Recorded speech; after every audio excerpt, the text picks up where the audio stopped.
Hello everyone, this is Ritu and you are watching Maths Pirate. So welcome back in your maths classes. कैसे हैं आप सब लोग? Hopefully you all are fine and healthy. So today we will discuss the remaining questions of exercise 5.3 और आज exercise 5.3 को finish कर देंगे क्योंकि कई दिन से हो रहा है, काफ़ी लंबी exercise थी तो हमने उसको कई parts में solve किया है। आज इसका last part है, इसके जो रिमेनिंग क्वेश्चन हैं उन सबको डिस्कस करेंगे। तो चलिए विदाउट एनी डिले स्टार्ट करते हैं आज की क्लास। और हाँ, अगर अब तक आपने इस चैनल को सब्सक्राइब नहीं किया तो सबसे पहले चैनल को सब्सक्राइब कर लीजिए। वीडियो अच्छी लगे तो उसको लाइक एंड शेयर ज़रूर करें। तो देखिए क्या है क्वेश्चन नंबर 16, ठीक है। 15 तक हम डिस्कस कर चुके हैं। So today we will start from question number 16। A sum of ₹700 is to be used to given 7 cash prizes to student of a school for their overall academic performance। क्या करें, 700 rupees की एक amount है, सम है, ठीक है। उसको 7 cash prices में डिस्ट्रीब्यूट किया गया है फॉर देयर ओवरऑल, उनके ओवरऑल एकेडमिक परफॉर्मेंस है उसके according. If each prize is ₹20 less than its preceding term.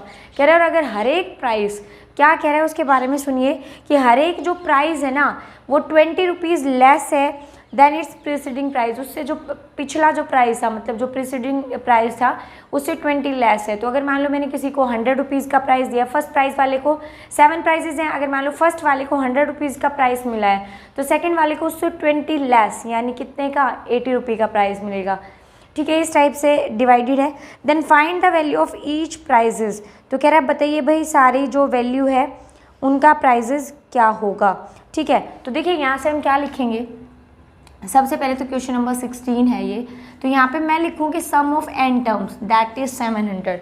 भाई टोटल अमाउंट का कैश प्राइस कितना है, 700 है। तो अमाउंट तो हमारे पास टोटल आ गई, बट ये n मैंने लिखा सम ऑफ n नंबर्स, बट ये कितने प्राइजेज हैं, उसने कहा है कितने प्राइजेज हैं, 7 कैश प्राइजेज है। तो मैं यहाँ SN की जगह मैं यहाँ क्या लिख सकती हूँ, S7 लिख सकती हूँ, लिख सकते हैं ना, ओके। अब अगर मैं यहाँ पे लेट करूँ, लेट फर्स्ट टर्म इज, या फिर मैं लेट कर लूँ फर्स्ट प्राइस, लेट फर्स्ट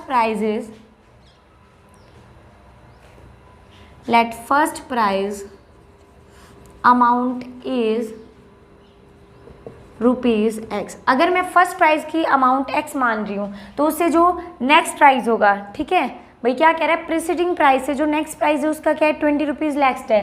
तो कह रहा है first price amount is ₹, then second price amount will be, कितनी हो जाएगी भाई, X - 20, ऐसे ही तो होगी।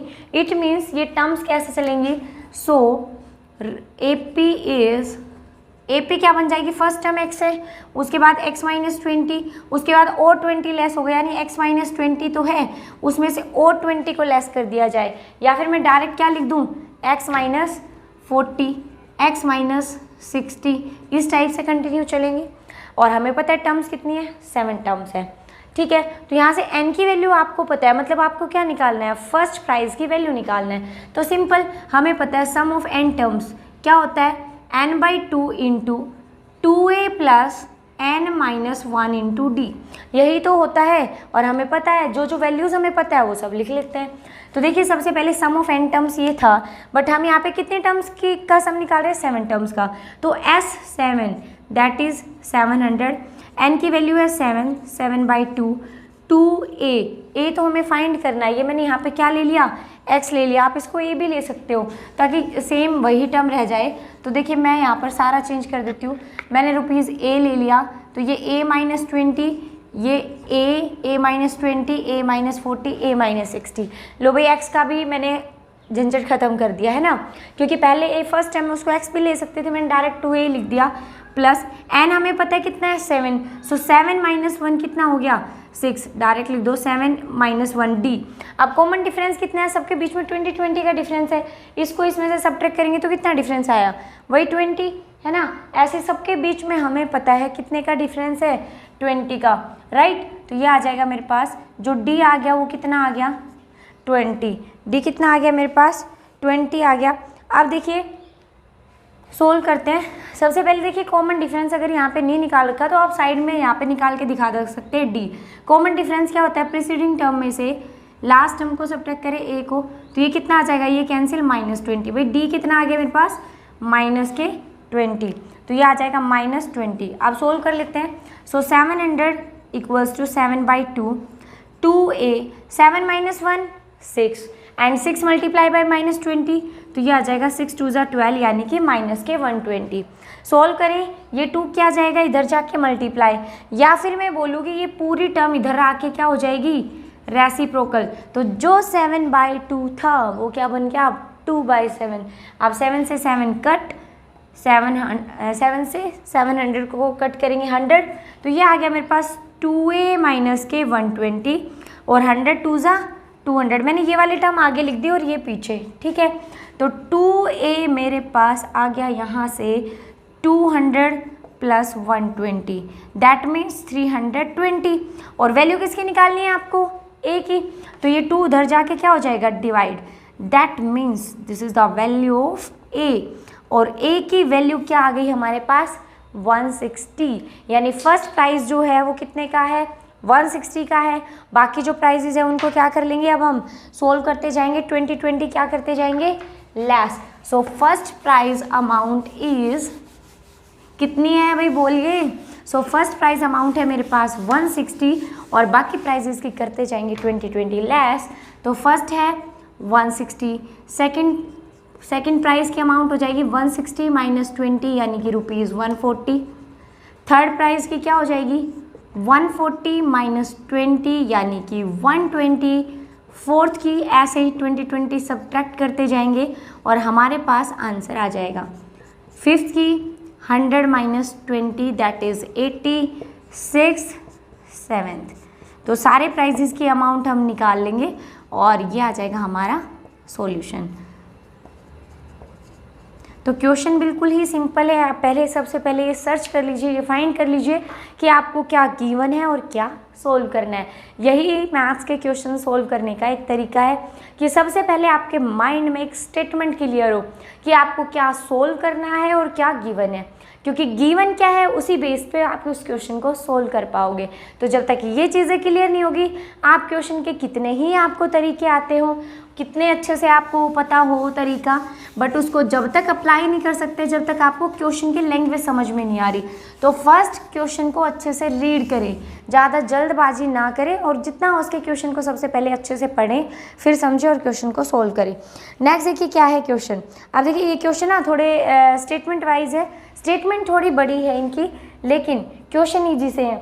अब तक आपने जो सोल्व किया उसमें क्या होता था कि आपको ऑलरेडी गिवन होता था कि ये ए सेवन्थ टर्म है, ये सम है, ये फर्स्ट टर्म है, ये कॉमन डिफरेंस है और ये आपको फाइंड करना है। बट यहाँ पे स्टेटमेंट के अकॉर्डिंग आपको खुद से उसको फॉर्म करना है। देखिए तो in a school student throw of planting trees in and around the school to reduce air pollution, it was decided that the number of trees that each section of each class will plant will be the same as the class in which they are studying. Example, section of class 1 will plant 1 tree.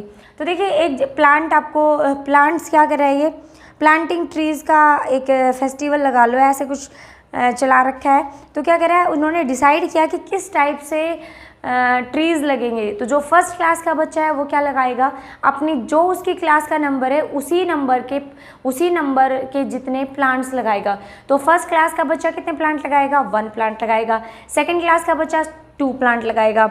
और अगर ऐसे ही ये कह रहा है 12th class तक है, तो अगर 12th क्लास की बात करें तो 12th क्लास का बच्चा कितने प्लांट लगाएगा, 12 प्लांट लगाएगा। ठीक है, बट बाकी मैंने जो देखा है जनरली ये चीज़ें होती हैं, छोटे बच्चे फिर भी उस चीज़ के लिए बहुत ज़्यादा अपने आप को रखते हैं कि एक्साइटेड रखते हैं कि हाँ मुझे प्लांटिंग करनी है, मुझे प्लांट्स लगाने। लेकिन जितने बड़े होते जाते हैं उतने ही वो दूर भागते हैं इन चीज़ों से कि नहीं क्या है, अपने आप हो जाएगा ना, कोई और लगा देगा, उसकी जगह भी कोई और लगा देगा। जबकि रियल में हमें प्लांट्स लगाने चाहिए। आपको पता है एयर पोल्यूशन कितना ज़्यादा हो गया और उसको सिर्फ और सिर्फ क्या रिड्यूस कर सकता है, प्लांट्स रिड्यूस कर सकते हैं। तो जितना हो सके उतना ज़्यादा से ज़्यादा प्लांट्स लगाएं। चलिए फिर क्वेश्चन को देखते हैं।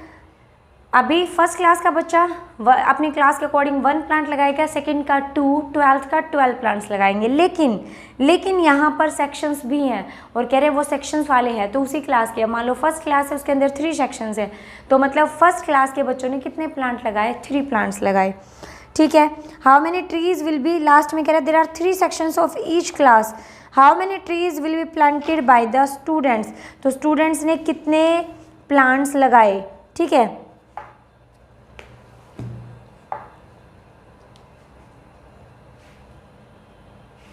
तो देखिए क्या है, यहाँ पे हमें नंबर ऑफ ट्रीज निकालना है, जबकि यहाँ पर एपी जो हमारे पास बनेगी वो क्या बनेगी, ईच क्लास प्लांट्स ट्रीज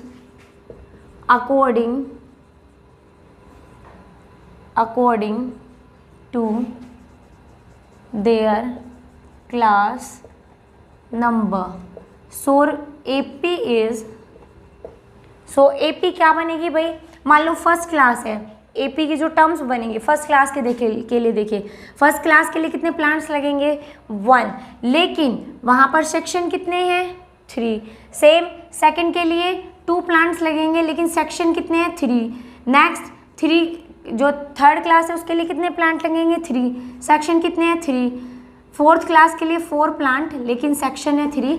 इसी टाइप से 12th क्लास के लिए 12 प्लांट्स और सेक्शन कितना है 3। तो हमारे पास एपी क्या बन गई 3 2 जा 6, 3 3 जा 9, 4 3 जा 12 और लास्ट आ गया 12 3 जा 36। So that is our required AP. और अब हमें फाइंड क्या करना है, हमें फाइंड करना है टोटल नंबर ऑफ ट्रीज। तो टोटल नंबर ऑफ ट्रीज मतलब आपको क्या निकालना है, यहाँ पे आपको यहाँ पे सम ऑफ 12 टर्म्स निकालना है, ठीक है। क्या निकालना है यहाँ पे आपको, सम ऑफ 12 टर्म्स निकालना है।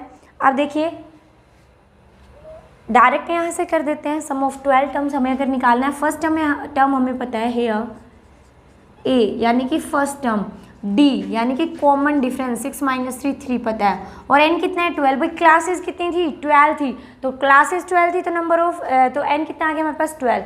तो हमें क्या करना है, इन सम ऑफ 12 टर्म्स निकालना है। क्या होगा भाई, n/2 इंटू में 2a + n - 1 इंटू डी। वैसे हम इसको फर्स्ट प्लस लास्ट टर्म से भी कर सकते थे, चलो कोई नहीं, अब ये लिख दिया, ऐसे ही करते हैं। na 12/2 2 इंटू ए मीन्स 3 प्लस n - 1, तो n कितना है मेरे पास 12 - 1 and common difference is 3। Solve करिए, 2 6 जा 12, सो 6 3 2 जा 6, 12 - 1 11, 11 3 जा 33, तो ये आ गया मेरे पास 6 इंटू में 39। और अब हम इसको करेंगे मल्टीप्लाई, तो ये आ जाएगा 6 9 जा 54, 6 3 जा 18 और 5 234। तो कितने प्लांट्स ग्रो किए, 234 प्लांट्स ग्रो किए, ठीक है। तो ये था क्वेश्चन में कहीं भी कोई कन्फ्यूज़न है तो आप मुझे कमेंट कर सकते हो, आपको उसका सॉल्यूशन मिल जाएगा दोबारा से। नेक्स्ट क्वेश्चन को देखिए, क्वेश्चन नंबर 18। जल्दी से स्टेटमेंट को रीड करेंगे कि हमारे पास स्टेटमेंट क्या गिवन है।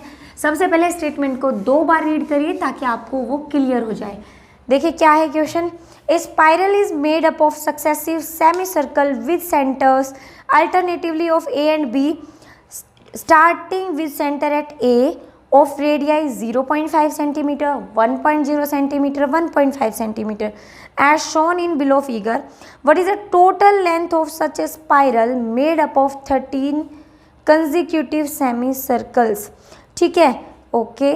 तो अब हम सबसे पहले तो हमें क्या निकालना है, यहाँ पे देखिए ये कह रहा है एक स्पाइरल है, ठीक है। तो ये हम एक स्पाइरल बनाते हैं, तो यहाँ पर देखिए सेंटर क्या कह रहा है, spiral is made up of successive semi circle with centre alternative at A and B. तो हम ए से स्टार्ट करते हैं, ये पॉइंट है मेरे पास ए। तो अगर मैं ए से स्टार्ट करूँ तो देखिए यहाँ से एक स्पाइरल ऐसे बनेगा, ऐसे बनाऊँ, फिर ऐसे बनेगा, फिर ऐसे, इस टाइप से चलता जाएगा।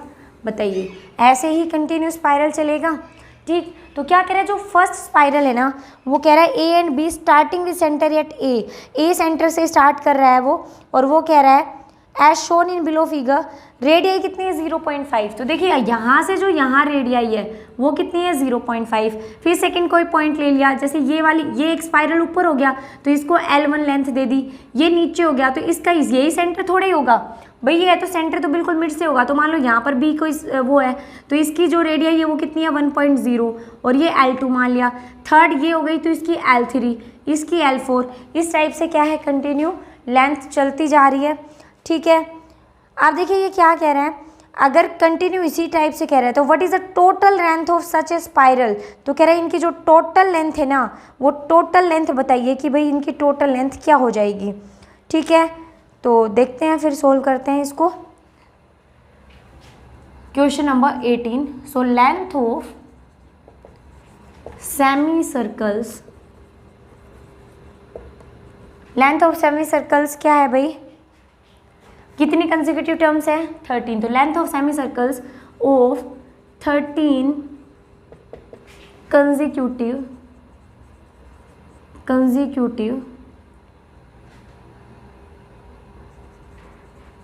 13 कंसेक्यूटिव रेडियस। ठीक है भाई, 13 कंसेक्यूटिव रेडियस के साथ जो हमारे पास, एक सेकेंड,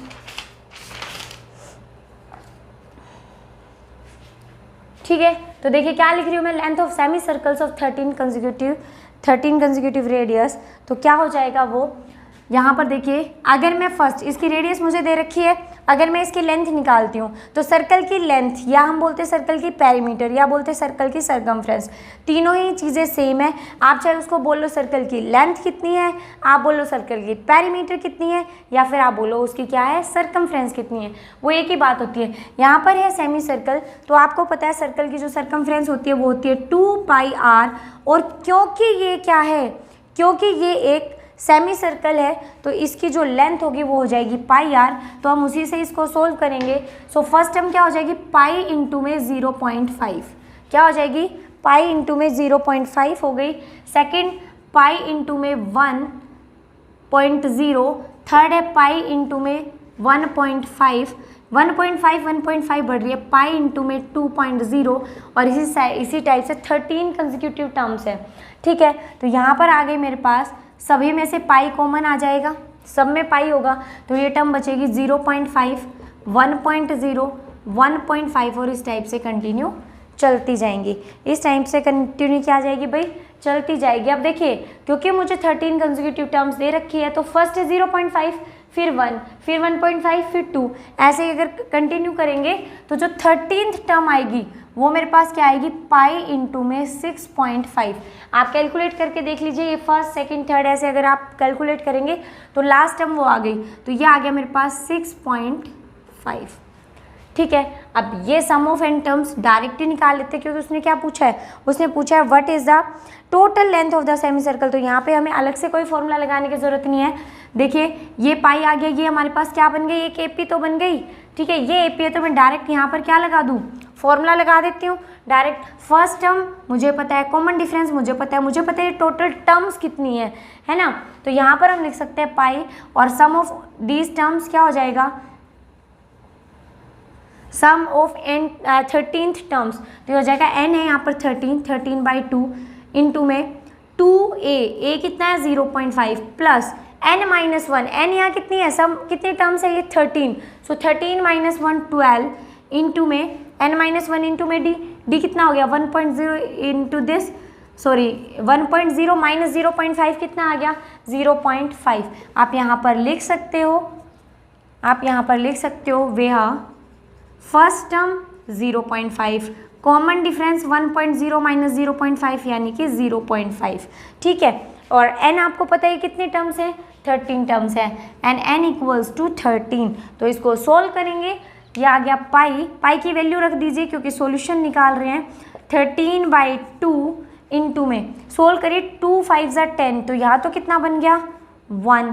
ठीक है, 1.0 और 12 5 ज़ा 60 यानी कि 6.0, तो 6 + 1 कितना हो गया 7, और मैं डायरेक्ट यहाँ पर लिख रही हूँ 7। जो कैंसिल होता है उसको कैंसिल कर दीजिए 11। So what is the sum of 13 term, तो ये आ जाएगा 13 × 1 = 13, 13 × 1 = 13 और 1 14। सो ये आ गया 13 टर्म्स का, जो हमें निकालनी क्या थी, इनकी सेमी सर्कल्स की लेंथ निकालनी थी, क्योंकि ये सेंटीमीटर में था सारा, तो ये आ जाएगा मेरे पास 143 सेंटीमीटर इसकी आ जाएगी लेंथ। तो क्वेश्चन समझ में आया, हमें रेडियस दे रखी है लेकिन हमें निकालनी है लेंथ, तो सबसे पहले सारी टर्म्स की निकाल लेंगे लेंथ और उसके बाद उनका करना है सम। तो हमें पता है ये पाई तो बाहर है, बाकी सारे टर्म्स कैसी हैं एपी में है, तो यहाँ पर direct sum of n terms का क्या लगा देंगे, फॉर्मूला लगा देंगे। ठीक है, नेक्स्ट टर्म देखिए भाई, नेक्स्ट टर्म नहीं, सॉरी, नेक्स्ट क्वेश्चन देखिए, क्वेश्चन नंबर 19 क्या है मेरे पास। क्वेश्चन नंबर 19,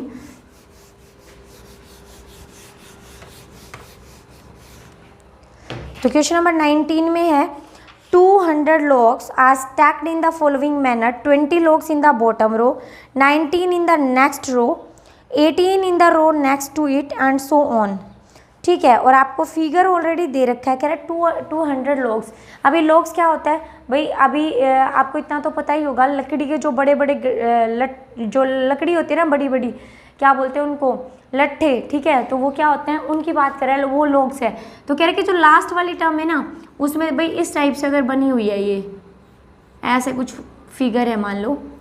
ठीक है, तो क्या कह रहे हैं कि सबसे नीचे वाला जो है ना, उसमें कितना है 20। उसके बाद नहीं होता है, हम डिज़ाइन से बना देते हैं कि पहले 20 रखा। आप लोगों ने वो तो खेला है ना, आपको जो चाय के कप होते हैं, जो डिस्पोजल होते हैं, उनसे खेला है, बिल्डिंग बनाते हो, पहले सबसे नीचे आपने 10 रखी, फिर उसके ऊपर एक कम हो जाता है, फिर ऐसे ऐसे ऐसे ऐसे कम करते जाते हो, है ना। तो वो वाली चीज़ यहाँ पर हो रही है। कह रहे सबसे पहले उसने इसके ऊपर जो 20 एक रो बनाई, जो बॉटम रो है उसमें 20, उसके बाद फिर से कम हो गए ऐसे, और फिर ऐसे कंटिन्यू कम होते जा रहे हैं। ठीक है, टोटल उसकी जो नंबरिंग है वो कितनी है 200। तो कह रहे 200 logs are stacked in the following manner, first जो बॉटम रो है उसमें 20, नेक्स्ट रो में 19, देन नेक्स्ट रो में 18। सो क्वेश्चन नंबर फर्स्ट है हमारा, in how many rows are 200 logs placed and how many logs are in the top row. तो question वो पूछ रहा है कि भाई बताओ कितनी रो बनी है ऐसे जिसके अंदर 200 logs को प्लेस्ड किया जाए, and how many logs are in the top row. ये तो बॉटम में तो बता दिया 20 है, टॉप रो के अंदर कितना है, तो टॉप रो मतलब लास्ट टर्म आपको निकालनी है, क्योंकि बॉटम दे दी तो वो तो आपके पास फर्स्ट टर्म हो गई। सो फर्स्ट टर्म आपके पास है आपको n निकालना है, और आपको निकालना है जो ये टॉप रो मतलब जो आपकी लास्ट टर्म आएगी वो टर्म आपको निकालनी है। ठीक है, तो देखिए फिर हम सॉल्व करते हैं इसको।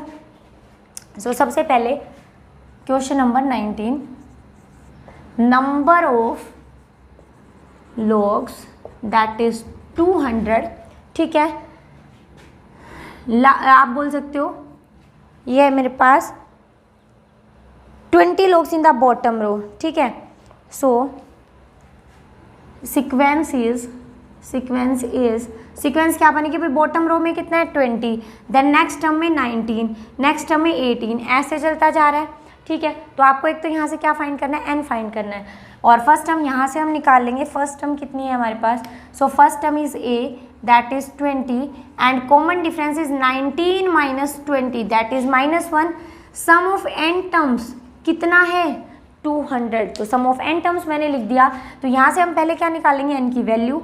सो वी नो, यहाँ लिखेंगे we know sum of n terms is n by 2 into में 2a plus n minus 1 into में d। ठीक है, वैल्यूज पुट करिए। सम ऑफ n टर्म्स का हमें पता है, ये नहीं पता कि टर्म्स कितनी है, बट उन सब का सम तो पता है, वही रखा मैंने। n बाई 2 इंटू में 2, a की वैल्यू कितनी है 20 प्लस n माइनस 1, d की वैल्यू कितनी है -1। सोल्व करिए, ये 2 इधर आ जाएगा, कितना बन गया 400। भाई ये 2 था क्या यहाँ पर डिवाइड में था, इधर आ गया तो ये क्या बन गया मल्टीप्लाई। तो सोल्व करिए आगे, तो ये आ गया मेरे पास n 40 -1 से जब मल्टीप्लाई करते तो साइन चेंज होते हैं। सो -1 into n minus n minus one कितना हो गया +1। ठीक है, तो ये आ जाएगा मेरे पास 400 इक्वल्स टू n इंटू में 40 + 1 यानी 41 माइनस के n। ठीक है, क्या करेंगे, इन सब का सम करेंगे और इसको सोल्व करते हैं फिर। तो ये बचता है मेरे पास, n को पहले मल्टीप्लाई कर लेते हैं, तो ये आ जाएगा 41n माइनस का n स्क्वायर इक्वल्स टू 400। ठीक है, तो इसको मैं उधर ले जाऊं तो ये आ जाएगा n square minus 41n plus 400। बताइए ये समझ में आया जो मैंने लिखा। दोबारा से देखिए, क्योंकि यहाँ पर n की जो टर्म है वो नेगेटिव है, आप ये भी कर सकते हो, आप 400 को इधर ले आओ तो -400 आएगा, लेकिन ये नेगेटिव टर्म है तो इसको पॉजिटिव करेंगे, तो फिर हम सब में से माइनस कॉमन ले लेंगे। मैंने डायरेक्ट क्या किया कि मैं इसको इधर ले गई, जब इधर लेके जाऊँगी तो टर्म क्या हो जाएगी पॉजिटिव, सो n स्क्वायर, ये उधर गई सो नेगेटिव, -41n प्लस में 400। यहाँ तक समझ में आ गया। अब देखिए ये क्या कह रहा है, हमारे पास एक क्वाड्रेटिक इक्वेशन बन गई। तो यहाँ से n की वैल्यू नॉर्मली 1 आती है, लेकिन यहाँ से n की वैल्यू कितनी आ जाएगी भाई, 2 आ जाएगी। कितनी वैल्यूज आ जाएगी यहाँ से, 2 आ जाएगी। तो क्या करें, फैक्टराइजेशन मेथड अप्लाई करें। अब ऐसे कोई 2 नंबर फाइंड करिए जिनकी मल्टीप्लाई 400 हो और अगर उनको ऐड करें तो -41 आए। तो देखिए अगर मैं 25 और 16 से करती हूँ तो ऐड करूँगी 6 5 11, 25 और 16 कितना हो गया 41, मल्टीप्लाई कर लो 16 5 सा 80, 16 2 सा 32 और 8 400। तो अप्लाई करेंगे इसको, n² - 25n माइनस के 16n प्लस में 400। जब भी फैक्टराइज करें तो एक चीज़ का ध्यान रखें, यहाँ सिंबल कैसा है, जो यहाँ है वही आपका यहाँ पे बनना चाहिए। तो दोनों टर्म नेगेटिव हैं, दोनों टर्म की मल्टीप्लाई करेंगे तो हमें क्या मिलेगा, पॉजिटिव मिलेगा। कई बच्चे क्या करते हैं, बस ये तो देख लेते हैं कि इन दोनों का सम ये है या प्रोडक्ट ये है, लेकिन इनके सिंबल्स को नहीं देखते। तो सिंबल्स को देखना ज़रूरी है, क्योंकि अगर नहीं देखोगे तो फिर उस क्वेश्चन का आंसर वेरी करेगा, उस क्वेश्चन का आंसर गलत हो जाएगा। आप सोल्व करेंगे, इन दोनों में से कॉमन लेते हैं। दोनों में से क्या है कॉमन, इनमें से आ गया n, सो ये बचेगा n - 25। यहाँ से लेते हैं 16, तो ये आएगा n - के 25। n - 25 दोनों में कॉमन है, तो यहाँ से बचा n और यहाँ से बचा 16। ठीक है, तो जब इन दोनों की प्रोडक्ट 0 है, इट मीन्स या तो n - 25 0 है या फिर n - 16 0 है, यही हो सकता है।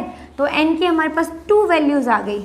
अब से पहले तो कभी भी नहीं आई थी, लेकिन अब की बार n की कितनी वैल्यूज़ आ गई, हमारे पास n की वैल्यूज़ आ गई 2, एक 16 आ गई, एक 25 आ गई। तो उसने क्वेश्चन पूछा था इन हाउ मैनी रोज़। ठीक है, तो भाई अब हमारे पास रोज़ आ चुकी हैं, 2 आ चुके हैं, एक 16 और एक 25। नेक्स्ट जो क्वेश्चन है, सॉरी इसी में उसने हमारे से क्या पूछा है, how many logs are in the top row. तो वो कह रहा है टॉप रो के अंदर जो है कितने लोग्स हैं। ठीक है, तो निकालना क्या है, मतलब यहाँ पे हमें nth टर्म निकालनी है। तो क्योंकि 2n है तो nth टर्म्स भी कितनी आएगी, 2 आएगी। तो nth टर्म क्या होता है फॉर्मूला भाई, a + n - 1 × d, यही तो होता है। तो ये आ गया a कितना है मेरे पास, अब मैंने रब कर दिया, तो n थी मेरे पास, फर्स्ट टर्म थी 20, तो ये आ गया 20 + n - 1, n कितना आ गया, अब पहले ये ले लेते हैं, व्हेन n = 25, जब n कितना है 25, तो 25 - 1, d कितना था -1 था, है ना। फर्स्ट टर्म में, फर्स्ट रो में 20, सेकेंड रो में 19, तो जो d था हमारे पास वो -1 था। सोल्व करिए 25 - 1 24, सो 24 - 1, तो ये आ गया -4। क्या ऐसा हो सकता है कि जो हमारी टर्म लास्ट टर्म आई वो नेगेटिव आए, कि उसमें लोग्स की जो काउंटिंग है वो नेगेटिव आए। So this is not possible. It means n = 25 is not, यहाँ पर अप्लाई नहीं होगा ये, क्योंकि नेगेटिव टर्म्स तो हो नहीं सकती, नहीं हो सकती ना। ठीक है, so which is not satisfy this, so ये वाला आंसर नहीं आएगा। नेक्स्ट हम ले लेते हैं, व्हेन x = 16, तो जब x 16 है तो हम टर्म निकालते हैं an, वो आ जाएगी मेरे पास a20 + n - 1, यानी 16 - 1 इंटू में d है -1, सो 20 + 16 - 1 15, और 15 - 1 कितना की मल्टीप्लाई जब 15 की -1 से करेंगे तो -15, सो an nth टर्म क्या आ गई मेरे पास 5। ये वाला आंसर बिल्कुल ठीक है, क्योंकि नेगेटिव कभी भी टर्म्स नहीं होंगी भाई, जब लोग्स हैं तो काउंटिंग उनकी क्या होगी, पॉजिटिव। सो हम यहाँ पे लिख सकते हैं, सो क्या है भाई यहाँ पर, there are 16 rows and number of logs in कौन सी top row, in top row is 5। तो ये था हमारा क्वेश्चन नंबर 19। ठीक है, नेक्स्ट देखिए, नेक्स्ट में कह रहा है, इसी का सेकंड पार्ट एक रह गया, वो कह रहा है which value is डेपिक्टेड in the pattern of low. तो लोग कह रहा है इस लोग के पैटर्न में क्या वैल्यू को दिखाया गया है। तो क्या कह रहा है भाई, इसके अंदर क्या स्पेस सेविंग क्रिएटिविटी है, क्योंकि अगर लोग को ऐसे ही फेंक दोगे, आप ऐसे ही लकड़ियों को फेंकोगे तो बहुत सारा स्पेस कंज्यूम करेगा, लेकिन अगर हम उनको ऐसे लगा देंगे तो वो क्या चीज़ शो कर रहा है, वहाँ पर स्पेस सेविंग क्रिएटिविटी है। ठीक है, एक बैलेंसिंग आप सीख रहे हो वहाँ पे कि कैसे इन चीज़ों को बैलेंस कर सकते हैं, कैसे स्पेस को सेव कर सकते हैं। ठीक है, देखिए तो लास्ट क्वेश्चन क्या है, 20th क्वेश्चन को देखते हैं ध्यान से। तो क्वेश्चन को रीड करिए।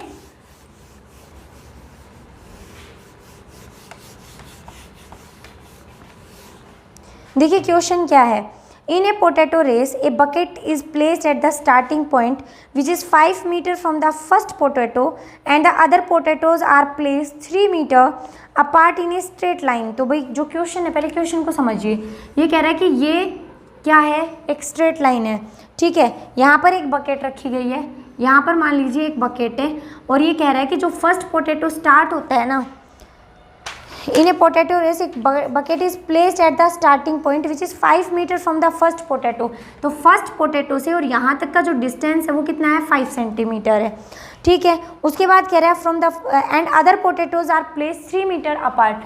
तो बाकी के पोटैटोज, ये फर्स्ट पोटैटो था, ये सेकेंड, ये थर्ड। तो कह रहा है कि जो पोटैटोज के बीच में जो डिफरेंस है ना, जो डिस्टेंस है वो 3 सेंटीमीटर है, लेकिन फर्स्ट जो डिस्टेंस है फर्स्ट पोटैटो का और बकेट का वो 5 सेंटीमीटर है। आगे पढ़िए क्या कह रहा है, there are 10 potatoes in the line. तो इस लाइन के अंदर लास्ट पोटैटो कितने हैं, 10 पोटैटोज हैं। Okay, a competition start from the bucket, pickups the nearest potato, runs back with it, drop it in the bucket, runs back to pick up the next potato. तो क्या कह रहा है भाई, competition start हुआ और उस कॉम्पिटिशन में क्या करना है, हमें वो पोटैटो उठा के उस बकेट में डालने हैं। ठीक है, तो पोटैटो का क्या करोगे, उठाओगे। यहाँ से मान लो मैंने स्टार्ट किया भागना, रन करना स्टार्ट किया यहाँ से, तो यहाँ से यहाँ तक जाओगे। ठीक है, फर्स्ट पोटैटो को यहाँ से पिक करोगे, देन आप रिटर्न यहाँ से रिवर्स ले लोगे, और रिवर्स लेके आपको क्या करना है, आपको वो पोटैटो इस बकेट के अंदर प्लेस करना है। तो देखिए यहाँ पे ट्वाइस हुआ, डिस्टेंस जो वो डबल हो गया। कैसे हुआ, पहले आप 5 सेंटीमीटर गए, पोटैटो उठाया, वापस से इसमें डाला, कितना टाइम लगा, डबल। ठीक है, सेकंड पोटैटो को ले देखिए, आप यहाँ से फिर वही क्योंकि बकेट के पास ही है, आप यहाँ तक गए, यहाँ से पोटैटो पिक किया, अगेन आपने इसके अंदर डाल दिया। नेक्स्ट फिर वही हुआ, आप फिर यही बकेट के पास हैं, आप यहाँ गए, यहाँ से पोटैटो पिक किया और फिर आपने बाल्टी के अंदर उसको डाल दिया। ठीक है, तो आपको क्वेश्चन समझ में आ गया। अब कह रहा है what is the total distance the competitor has to run. ठीक है, तो जो कॉम्पिटिटर है उसने कितना डिस्टेंस कवर किया। ठीक है, so the distance covered by competitor in the distance covered by the competitor to picks the first potato, second potato and 10th potato.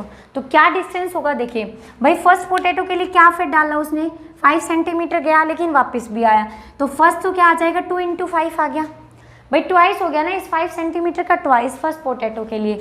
Second potato के लिए ट्वाइस होगा, कितने डिस्टेंस का, 5 + 3, 5 + 3 भाई, ये 5 था और 3 ये यहाँ पे है तो ये यहाँ तक जाएगा, 3 8 तक। सेकंड के लिए 2 × में 5 + 3 + 3 3 + 3, तो इस टाइप से जाएगा वो।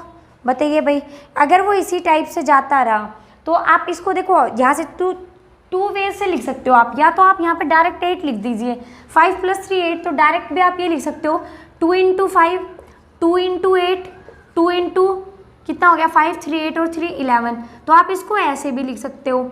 ठीक है, चॉइस आपकी है। ये मैंने इसलिए लिखा क्योंकि जैसा डिस्टेंस दिखाई दे रहा है मैंने डायरेक्ट वो लिख दिया। ठीक है, आप इसको टोटल डिस्टेंस से भी लिख सकते हो। तो देखिए दोबारा से क्वेश्चन को समझने की कोशिश कीजिए। कह रहे लाइन में एक में रो है, एक रो के अंदर पोटैटोज हैं, 10 पोटैटो हैं, लेकिन बकेट यहाँ रखी है, बकेट से फर्स्ट पोटैटो का डिस्टेंस 5 है, देन डिस्टेंस 3 3 है। तो पहले वो बकेट से पोटैटो तक जाएगा, उसको उठाएगा, वापस पोटैटो बकेट के अंदर डालेगा, नेक्स्ट फिर यही प्रोसेस कंटिन्यू चलेगा। तो हर एक डिस्टेंस को ट्वाइस करना पड़ेगा, क्योंकि 5 सेंटीमीटर गया वापस आया, 3 पे गया वापस आया, है ना, तो 5 + 3 8 जाके वापस आया, फिर कितना 11 जाके वापस आया। तो हमारे पास जो रो वो बन गई, क्या टर्म्स क्या बन गई, 10 16 22। तो इस टाइप से बन गई। आपको निकालना क्या था, टोटल डिस्टेंस निकालना है। क्या निकालना है आपको, यहाँ पर निकालना है टोटल डिस्टेंस। तो टोटल डिस्टेंस निकाल दीजिए, यानी सम ऑफ एन टर्म्स। तो क्या निकालना है यहाँ पे आपको, सम ऑफ एन टर्म्स। तो उसके लिए फर्स्ट टर्म चाहिए 10 है, कॉमन डिफरेंस चाहिए 16 माइनस 10, कितना है भाई 6 है। तो फर्स्ट टर्म है, कॉमन डिफरेंस है और n भी पता है आपको। तो यह आ जाएगा सम ऑफ n होता है हमारे पास n/2 इंटू में n/2 इंटू में 2a प्लस n-1 इंटू में d। यही है सम ऑफ n टर्म्स। कितने वो हैं पोटैटोज 10, तो निकाल लो 10/2 इंटू में 2a। फर्स्ट टर्म कितनी है 10, सेकेंड n-1 यानी 10-1 कितना हो गया 9 और n है 6। सोल्व करिए, 2 5 ज़ा 10 तो 5 आ गया, 10 2 ज़ा 20, 10-1 9, 9 6 ज़ा 54। तो सिंपल सा सॉल्यूशन है, कर लीजिए। ये आ जाएगा मेरे पास 5 इंटू में 54 प्लस 20 74, 5 4 ज़ा 20, 5 7 ज़ा 35 और 37। तो कितना डिस्टेंस कवर किया भाई उसने, 370 सेंटीमीटर डिस्टेंस कवर किया, किसने, कॉम्पिटिटर ने। ठीक है, तो क्वेश्चन आपको समझ में आ गए। तो ये थी हमारी एक्सरसाइज 5.3 जो कि कंप्लीट हो चुकी है। एक बार फिर से पूरी की पूरी एक्सरसाइज को रिवाइज करोगे। देखो जितनी प्रैक्टिस करोगे उतना आपको खुद से अच्छी फीलिंग आएगी कि हाँ, जब अभी आपको नॉर्मल आता है, जब आप उसको एक बार रिवाइज कर लोगे तो फिर आपको क्वेश्चंस अच्छे से समझ में आएंगे। तो फिर खुद में एक कॉन्फिडेंस आता है कि हाँ, मुझे ये चैप्टर अच्छे से आ गया, अब इस चैप्टर से मुझे कोई डर नहीं है, कोई प्रॉब्लम नहीं है। और ये स्कोरिंग चैप्टर है, एपी में हमेशा काफ़ी अच्छे मार्क्स के क्वेश्चंस डलते हैं और ये स्कोरिंग भी है क्योंकि इसमें मिस्टेक्स कम होती हैं। ठीक है, तो अच्छे से अपने इस चैप्टर को रिवाइज करना है। नेक्स्ट क्लास में हम इसके जो एनसीईआरटी एग्जाम्पलर के क्वेश्चंस है वो डिस्कस करेंगे, क्योंकि एग्जाम पॉइंट ऑफ व्यू से 2 ही बुक इंपॉर्टेंट है, एक एनसीईआरटी बुक और एक उसका एग्जाम्पलर, ताकि आपको प्रैक्टिस हो जाए वहाँ से। और उसमें कुछ क्वेश्चन और भी थोड़ा सा मतलब अच्छे लेवल के होते हैं, तो साथ के साथ करेंगे तो ज़्यादा अच्छा रहेगा कि आपने चैप्टर फिनिश किया, उसी के साथ एग्जाम्पलर कर लिया, तो आप एक कनेक्टिविटी आ जाएगी वहाँ पर आपकी। चलिए फिर यहीं पर क्लास को करते हैं स्टॉप, मिलते हैं नेक्स्ट क्लास में। बाय, टेक केयर, खुश रहिए, मुस्कुराते रहिए।